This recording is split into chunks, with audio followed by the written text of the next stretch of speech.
കേൾക്കുന്ന സമയത്ത് ഒരുപാട് ഡൗട്ട്സ് തോന്നുന്നു. പക്ഷെ അത് എണീറ്റ് നിന്ന് ടീച്ചറോട് ചോദിക്കാൻ ഒരു പേടിയാണ്. ഇങ്ങനത്തെ ആളാണ് നിങ്ങളെങ്കിൽ ഉറപ്പായിട്ടും യെസ് എന്നൊന്ന് കമന്റ് ചെയ്യാം. സോ ആദ്യം നമ്മുടെ മനസ്സിൽ വരുന്ന കാര്യം, ഞാൻ ചോദിക്കുന്ന ചോദ്യം സ്റ്റുപ്പിഡ് ആയിട്ട് പോകുമോ, മറ്റുള്ളവർ അത് കേട്ട് എന്നെ കളിയാക്കുമോ എന്നുള്ള ഒരു ചിന്തയാണ് നമുക്ക് വരിക അല്ലേ.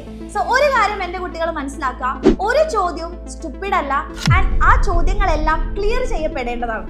ഈ ഒരു പേടി നമ്മൾ മാറ്റിയെടുക്കേണ്ടതുണ്ടല്ലേ മക്കളെ. അപ്പൊ അതിന് വേണ്ടിയിട്ട് നമ്മുടെ ചെറിയ ചെറിയ സ്റ്റെപ്പിലൂടെ നമുക്കൊന്ന് സ്റ്റാർട്ട് ചെയ്താലോ.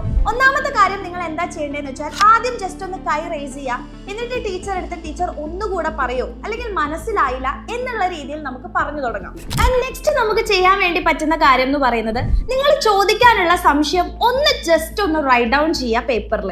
എന്നിട്ട് ജസ്റ്റ് ഉള്ളിൽ ഒന്ന് പറഞ്ഞു നോക്കുക, ഈ ഡൗട്ട്സ് ഞാൻ എങ്ങനെയാണ് ടീച്ചറോട് ചോദിക്കാൻ വേണ്ടി പോകുന്നത്.